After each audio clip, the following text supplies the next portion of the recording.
Hello guys, hope you're all okay. You're all enjoying your life and also watching my videos. Welcome back to ultrasound teaching videos with Dr. Arshad Nadeem Awan. Today my topic of discussion is particularly hemangioma.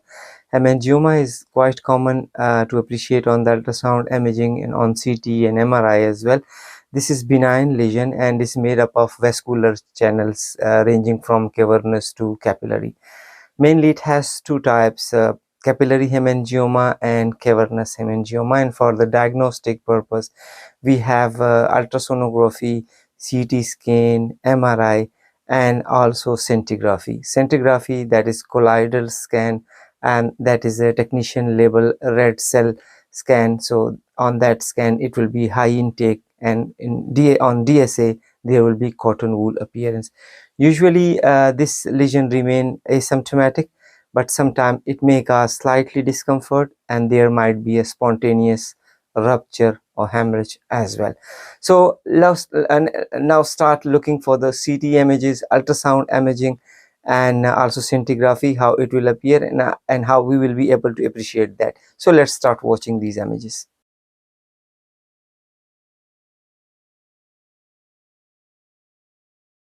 This is transabdominal scan, and on this transabdominal scan you can appreciate well-defined liver.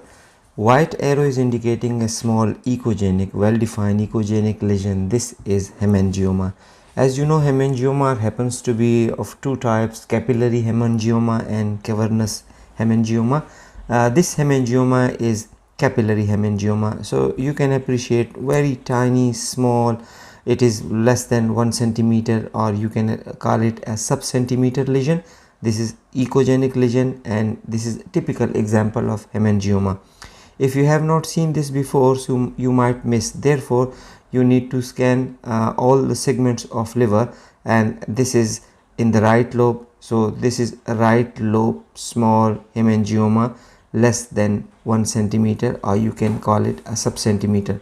Normally if you put Doppler flow on it, so there will be no vascularity because of its size and because it is a capillary hemangioma, so it's very rare to have blood flow in the capillary hemangioma. This is another example of capillary hemangioma. It is slightly bigger than previous lesion. This is again transabdominal ultrasound. Liver is visible, portal vein can be appreciated, hepatic vein also can be appreciated. Margins of the liver are clear, so there is no other abnormality apart from this highly echogenic lesion, which is nearly 1.8 centimeter in size, a well defined round in shape. There is no heterogeneity in it, homogeneously echogenic lesion. This is the characteristic of hemangioma. So this is again capillary hemangioma, and there will be no blood flow. If you put Doppler signal on it, so you won't be able to see any vascularity in it, because of the capillaries. It is made up of capillaries, that's why it is called as hemangioma. Surrounding areas clear, no other abnormality around the lesion can be seen. So this is again another form of hemangioma. On this image, this is left lobe of the liver. This is transabdominal scan. The liver is in view, and the left lobe of the liver shows an ill-defined. It's not well defined because slightly margins are it's not clear.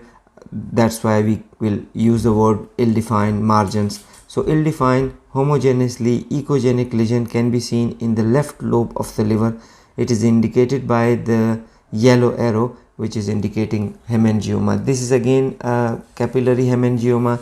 This is a characteristic feature of hemangioma, so you won't miss that. I'm sure this would be very easy to pick you. I have also shown you different sizes of the hemangioma. This is 2.5 centimeter in size, it occupying the left lobe. Always search for the other areas as well, especially pericapsular region. Most often this lesion setting in the pericapsular region, so confirm that whether there is other area where there is other hemangiomas or not. Usually it happens to be multiple, but in that case this is the left lobe singular solitary hemangioma.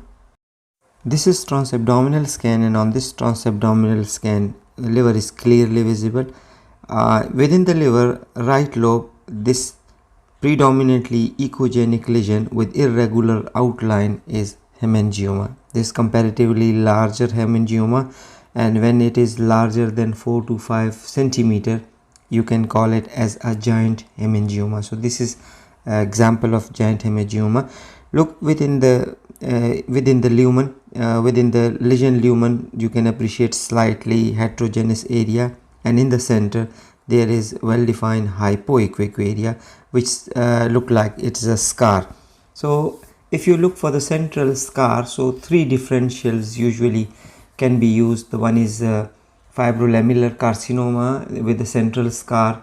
There will be focal nodular hyperplasia with the central scar, and hemangioma with the central scar. So as this is a hemangioma and it needs to have the biopsy done, so on the basis of biopsy you can confirm this is hemangioma, because there is wide differential, not wide differential, but there are three differentials of like one includes fibrolamellar carcinoma, but you can narrow your differentials on the basis of sex and on the basis of age, because fibrolamellar carcinoma is usually seen in the women's, although male and female predominance are equal, but there is need of biopsy to confirm whether this is giant hemangioma and this is benign lesion. This is another transabdominal scan, and on this transabdominal scan, two large lesions can be seen within the liver parenchyma. These lesions are characteristically heterogeneous, but predominant echogenicity can also be seen. On the basis of biopsy, it was confirmed as hemangioma, giant hemangioma, but two large lesions at the same time, hemangioma, is quite rare, so therefore it raised suspicion. So you need to go further to have a look for the biopsy whether these are hemangiomas or not, and if you are not sure, you should have to write your differential, and within the differential you must mention this could be fibrolamellar carcinoma, this could be hepatoma, this could also be focal nodular hyperplasia and hepatic adenoma. These 4-5 differentials go side by side, and to make your differentials narrow you need investigations, you need patient's history and other investigations as well.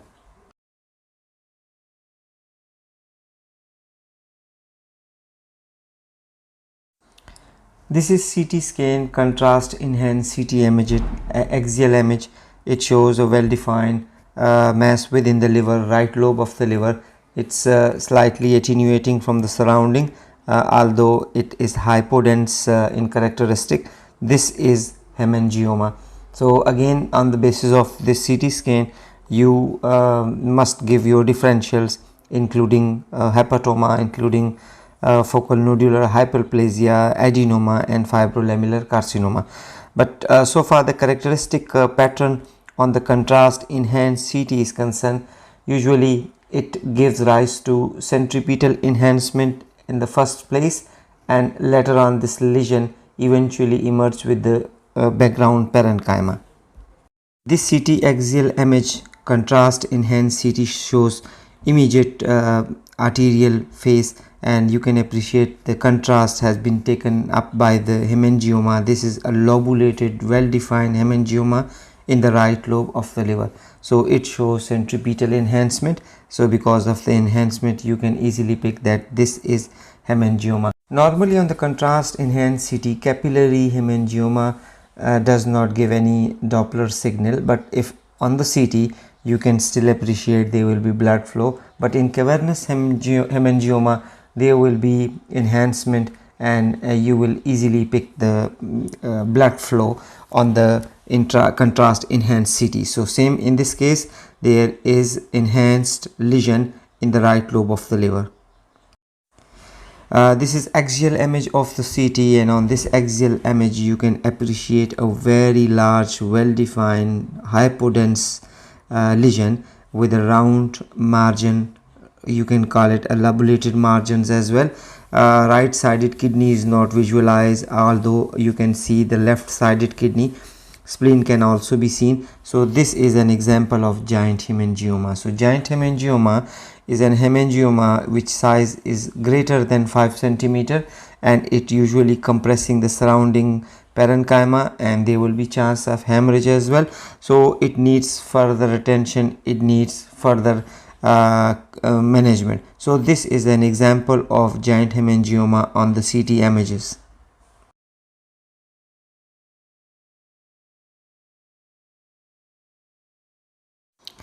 These few MRI images has been shown to understand the uptake of the contrast in the hemangioma.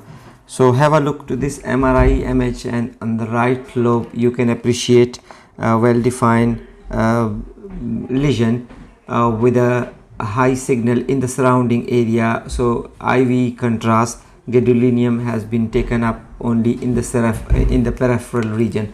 So the contrast enhancement can be seen in this image. So if you follow these images further, so you will see the uptake of the contrast and its pattern on the MRI images. So let's now have a look for the second image.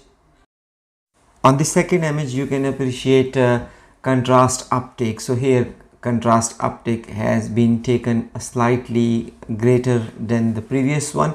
So surrounding area is showing contrast uptake. So contrast uptake is clearly visible, and it shows peripheral nodular high signal vessels signals in this images. So this is MRI image second. So it is showing the pattern of the gadolinium uptake by the hemangioma. So now follow these images in the next, and you will able to understand the hemangioma.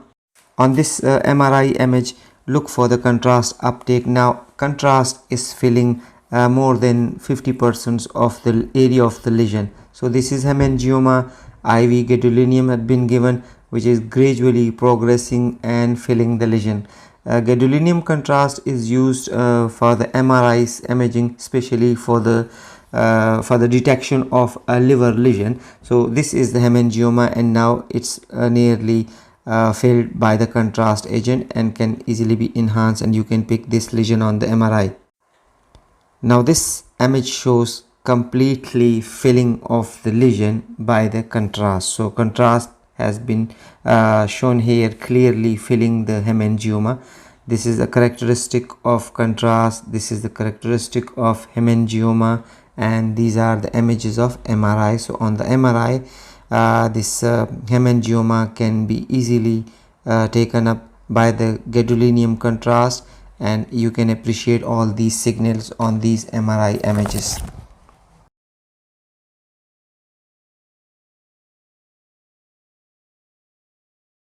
Scintigraphy is a test in nuclear medicine where we use radioisotopes as a tracer, and it started circulating in the bloodstream and picked by different organs, different tissues, and different lesion. So far hemangioma is concerned, we use sulfur colloid. This shows photopenic area. When we use sulfur colloid, so there will be photopenic area within the hemangioma. If we use blood pool study, especially 99 technetium labeled red cells, so the lesion will show increased uptake. So there will be, as you know, that the red blood cell will be there, and this is hemangioma. So 99 technetium labeled red cell would be taken by the hemangioma. As far as DSA is concerned, this is digital subtraction angiography. It will show cotton wool appearance, because all these tortuous vessels would be visible, and it will give rise to appearance of the cotton wool. So scintigraphy also play an important role to find out and to differentiate between the malignant lesions and the benign lesion. This tool is usually used when there are multiple lesions and there is quite confusion what to consider, whether it is benign or it is malignant. So CT scan, ultrasound, MRI and scintigraphy can be used to pick the points and reach to the conclusion whether the lesion is benign or the lesion is malignant. So this was all about the hemangioma. I have discussed at length about the ultrasound images, about the CT scan images, about the MRI images, and the scintigraphy has been already discussed. So hopefully there will be no doubt left in diagnosing hemangioma. Although these radiological imaging can help towards the diagnosis, but ultimately eventually you need diagnosis by biopsy. So core needle biopsy is one of the method to confirm the hemangioma. So hemangioma can be confirmed by core needle biopsy. It's important to mention this particular syndrome, which is known as Kesabach-Mariet syndrome. And in this syndrome, what happens? There will be a large hemangioma, and this hemangioma start destroying platelets, and there will be deficient platelet in the blood circulatory system. That would be because of the large hemangioma. So if the hemangioma is there and platelet is reduced in the normal, or there is thrombocytopenia, so this syndrome would be considered as Kesabach-Mariet syndrome. So always keep this in mind. Whenever you come across a large hemangioma or multiple hemangioma, look for platelets count. If platelet counts has been dropped, so then this is the disease, this is the syndrome, and you can label the patient with this particular disease.